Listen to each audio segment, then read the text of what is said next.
Please subscribe Sadhguru Sai Creations. அண்ட திஷ்டி, ஆகாய திஷ்டி, வீட்டில் இருக்கக்கூடிய சகல திஷ்டி, பில்லி சூனியம் ஏவல் என்னென்னலாம் இருக்கோ ஒரு வீடை முடக்கி போடக்கூடியது. நாம் உயிர் வாழும் கூட்டை, உயிர் வாழும் வீட்டை முடக்கி வைப்பது. எல்லாத்துக்கும் ஒரு சூப்பரான சிம்பிளான ஒரு பரிகாரம் சொல்ல போகிறோம். தேங்காயில் ஒரு முக்கியமாக நம்ம ஒரு விளக்கு சூடத்தை ஏற்றி ஒரு யாகம் மாரி அழகாக செய்யலாம். எப்போ செய்யலாம்? ஞாயிற்றுக்கிழமை, வெள்ளிக்கிழமை, அமாவாசை, பௌர்ணமி, கிரகண காலங்களில், இப்படி நல்ல நல்ல நாட்கள் எல்லாம் அழகாக செய்யலாம். பல மூலிகைகள் போட்டு செய்கிறாங்களே, அதுக்கு ஈக்குவல். வீட்டில் இருக்கக்கூடிய பீடை விலகும், வீட்டில் உள்ள ஐஸ்வர்யங்கள் பார்த்திங்கன்னா பொங்கி வளரும். எல்லாத்துக்குமே எல்லா வீட்டில் என்னென்னலாம் தடை இருக்கோ அது போதும். தேங்காயில் இந்தமாரி ஒரு குட்டி யாகம் பண்ணி பாருங்கள், உங்களுக்கே டிஃப்ரென்ஸ் தெரியும்.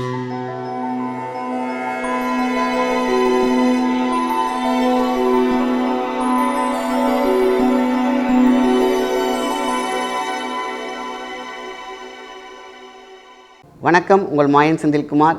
இன்றைய பரிகாரம் மிக முக்கியமானது. அண்ட திஷ்டி, ஆகாய திஷ்டி, வீட்டில் இருக்கக்கூடிய சகல திஷ்டி, பில்லி சூனியம் ஏவல் என்னென்னலாம் இருக்கோ ஒரு வீடை முடக்கி போடக்கூடியது.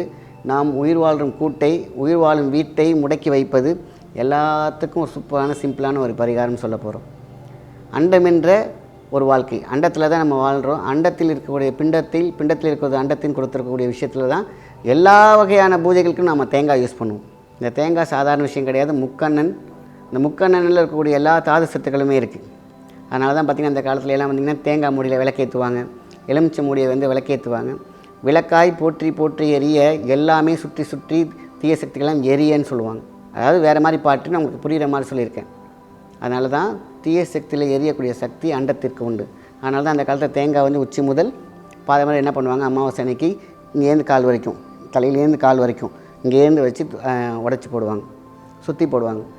லெமனுக்கும் அந்த ஒரு சக்தி உண்டு. ஸோ எதுக்காக இந்த தேங்காவை பற்றி சொல்லிட்டு இருக்கேனாக்கா, வீட்டில் எல்லா மரமும் இருக்கும். தேங்காய் மரத்தை தென்னம்பிள்ளை அப்படின்னு சொல்லுவாங்க. ஸோ இந்த தேங்காய் என்பது உள்ளே இருக்கக்கூடிய அண்டப்பிண்ட சக்திகளை அவ்வளோ உருவாக்க வச்சுருக்காங்க.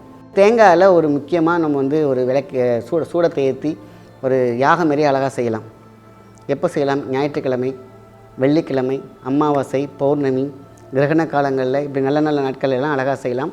வீட்டில் இருக்கவங்களாம் சுற்றி உட்காந்துக்கிட்டு ஒரு பெரிய தாம்பலம் வச்சுக்கோங்க. தாம்பலத்தில் மணல் கொட்டிக்கோங்க. மணலில் இப்போ என்ன பண்ணுறீங்க, தேங்காவை ஒரு அரை மூடி, அதை எந்த சைடு வேணாலும் எடுத்துக்கலாம். இப்போ என்ன பண்ணுறீங்க, தாம்பலத்தில் மண் பரப்பிடுறீங்க, மண்ணில் அழகாக உட்கார வச்சுருங்க. ஏன்னா அந்த தேங்காய் கடைசி வரைக்கும் எரியும். எரியலைனாலும் பிரச்சனை இல்லை, ஃபுல்லாக எரிஞ்சாலும் அப்படியே விட்டுடலாம். இப்போ என்ன பண்ணுறீங்கன்னா, பச்சை கற்பூரம் இல்லைன்னா பூங்கற்பூரம் இல்லை நார்மல் கற்பூரம் எது வேணாலும் இப்போ தேங்காய்க்கு நடுவில் உள்ளே போட்டுருங்க.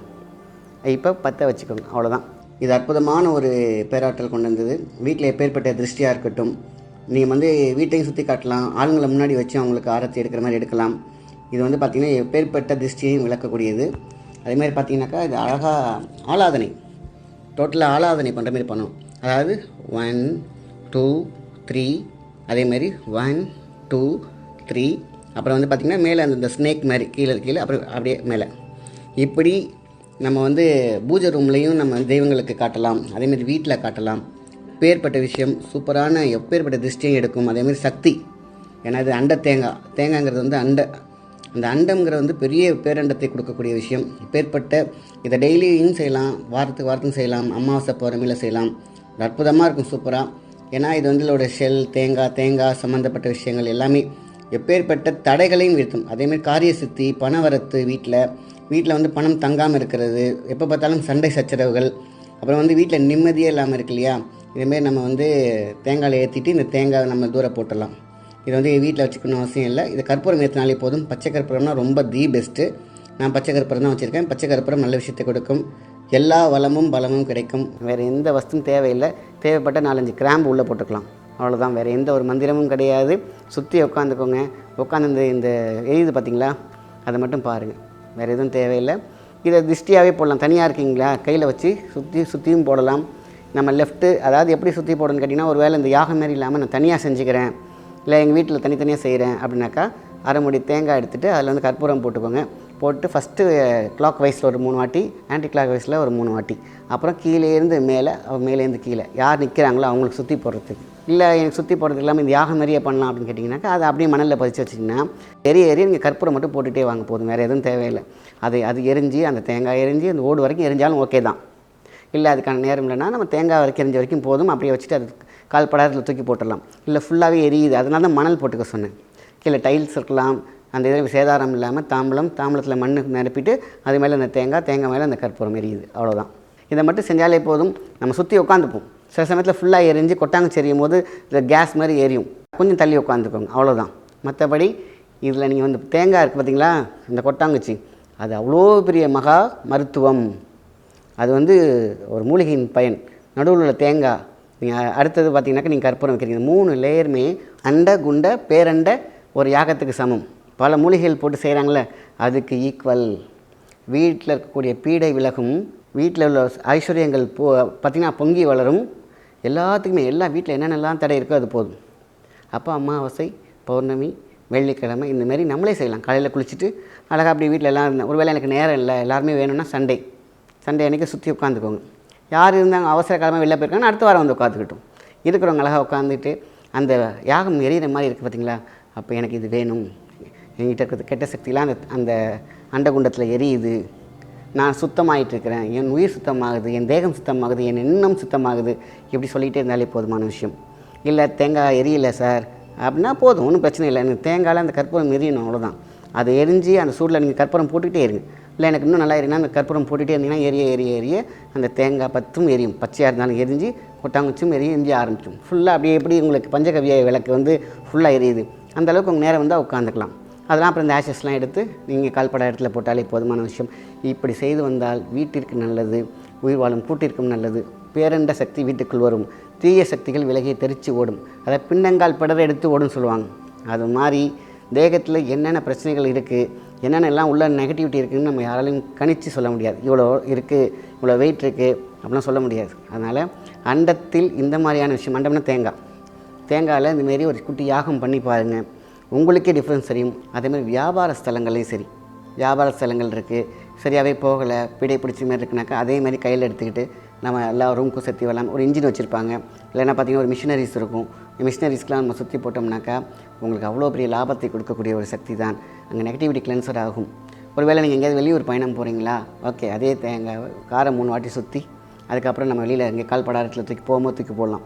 கால்படாத இடம் அப்படின்னு நிறைய பேர் கேட்குறீங்க. என்னங்க கால்படாத இடம்? எல்லா இடம் தான் கால்படும்.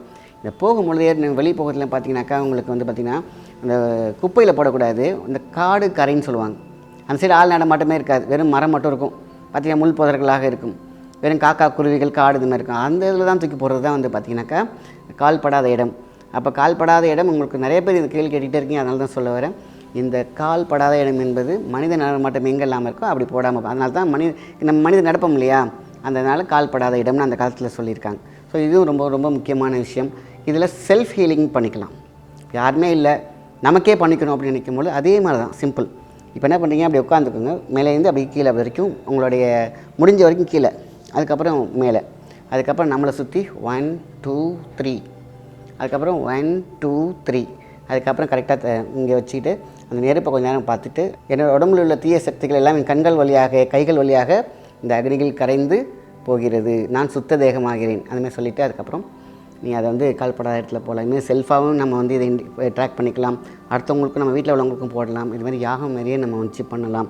எப்படி வீட்டில் இருக்கக்கூடிய வியாபார ஸ்தலங்கள், அதேமாதிரி நம்மளுடைய வெளியில் எங்கேயா தூரத்துக்கு போகிறது. சில பேர் வந்து பார்த்திங்கன்னா பெட்சிக்காக இருப்பாங்க. பெட்சிக்காக இருக்கவங்க பக்கத்துலலாம் பார்த்திங்கனாக்கா அவங்க தலையில் நான் தலை மாட்டிக்கிட்டே போயிட்டு நம்ம இந்த மாதிரி தேங்காய் ஸ்டார்ட் பண்ணி அப்படியே உங்களை சுற்றி 3 தடவை வந்துட்டு போனால் சீக்கிரமாக க்யூர் ஆவாங்க.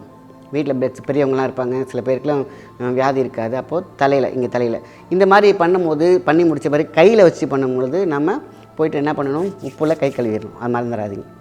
ஒன்றும் பெரிய சில அண்டத்துலேயே பாதி விஷயம் போயிடும். அப்படி இருந்தாலும் உப்பில் கை கழுவிடுங்க. கீழே வச்சு பண்ணுறதுக்கு தேவையில்லை. இந்த கையில் வச்சு நீங்கள் சுற்றுறீங்க இல்லையா, அப்போ மட்டும் நம்ம வந்து போயிட்டு உப்பில் குளித்தாலும் சரி, கையில் வந்து உப்பை வச்சு கழுவினாலும் சரி, மிகப்பெரிய யூஸ்ஃபுல்லாக இருக்கும். நமக்கும் மற்றவங்களுடைய நெகட்டிவிட்டியே வராது. ஆக இது வந்து அஸ்தபந்தனம் எப்படி எந்த அளவுக்கு வந்து ஹெல்ப் ஆகுமோ, ஆதி அந்தம் சுரத்தி எல்லாமே நமக்குள்ளே இருக்கும். உயிர் சுற்றி, உயிர் நாடி சுற்றி இருக்கும், கப சுத்தின்லாம் இருக்கும், இதிலே அடங்கும். அப்போது உடம்புல தேகத்தில் உயிர் வந்து பிரணவ தேகமாக இருக்க வேண்டும், டஸ்ட் அடைஞ்ச தேகமாக இருக்கக்கூடாது. அதுக்காக தான் அந்த காலத்திலேயே இந்த முறையை செய்து கொண்டார்கள்.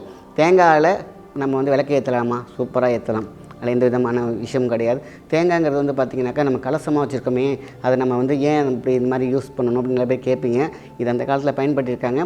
திருஷ்டிக்கு பார்த்திங்கனாக்கா எல்லாருமே வந்து என்ன பண்ணுறாங்க, செத்த தேங்காய் அடிக்கிறாங்க இல்லையா, அந்த மாதிரி தான் இது. ஸோ அதனால் தவறு கிடையாது. ஆதி அந்த காலத்திலேருந்தே இது பழக்கத்தில் உள்ளது. நல்ல விஷயத்தை மற்றவங்களுக்கு ஷேர் பண்ணுங்கள். நன்றி, வணக்கம்.